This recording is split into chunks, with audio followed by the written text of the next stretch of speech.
وفادار ہے علماء دیوبند اسلام کے غم. خبر ملتی ہے، وہ خبر مثبت ہو یا منفی، پازیٹیو ہو یا نیگیٹو، امن کی ہو یا خوف کی، وہ فوراً اس خبر کو پھیلا دیتے ہیں.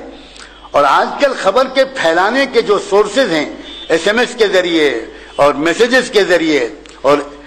انٹرنیٹ کے ذریعے آپ کو ایک میسج ملتا ہے اور اس پر نیچے لکھا ہوتا ہے کہ آپ اس میسج کو ذرا فارورڈ کریں تو آپ کو ثواب ملے گا. آپ بالکل تحقیق کیے بغیر کہ یہ خبر صحیح ہے، یہ میسج صحیح ہے، اس کے بھیجنے والا کون ہے،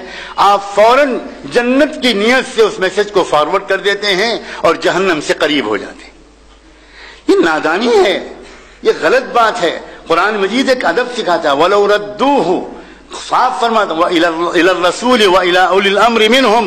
تمہیں کوئی میسج ملے، تمہیں کوئی پیغام ملے، قرآن کہتا ہے، یہ میں نہیں کہہ رہا ہوں، میرے استاد اور میرے پیر نہیں کہہ رہے ہیں، کوئی عالم دین نہیں کہہ رہا ہے، کسی جماعت کا امیر نہیں کہہ رہا ہے، قرآن کہہ رہا ہے کہ تم کو کوئی میسج ملے تو پہلے تم اس کو رسول کی طرف، یا اگر رسول نہیں ہے اِلَى أُولِي الْأَمْرِ، تو پھر جو قرآن و حدیث کا گہرا علم رکھتے ہیں، جو اہل حل و عقد ہیں، جو ویژنری لوگ ہیں، جو سمجھدار لوگ ہیں، ان سے پہلے مشورہ کیا کرو کہ مجھے یہ کہا جا رہا ہے، مجھے یہ کال دی جا رہی ہے، میرے پاس یہ میسج آیا ہے، میرے پاس یہ خبر آئی ہے، مجھے کیا کرنا چاہیے. قرآن کا حکم ہے یہ.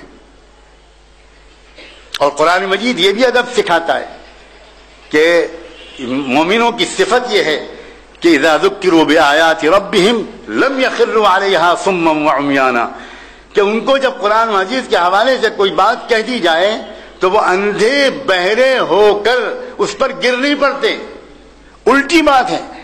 آپ یہ ایکسپیکٹ کر رہے ہوں گے کہ قرآن تعریف کر رہا ہے ہوگا ان لوگوں کی کہ جہاں اللہ رسول کے حوالے سے کوئی بات کہہ دی گئی بس ایک دم فوراً قربان ہو گئے.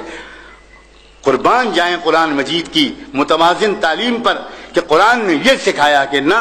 تم کو ہزار قرآن کے حوالے سے کوئی بات کہی جائے لم یخروا علیہا صما وعمیانا، اندھے بہرے ہو کر اس پر گر مت پڑنا. پہلے تحقیق کرنا، پہلے معلوم کرنا کہ یہ بات صحیح ہے، واقعی قرآن میں ہم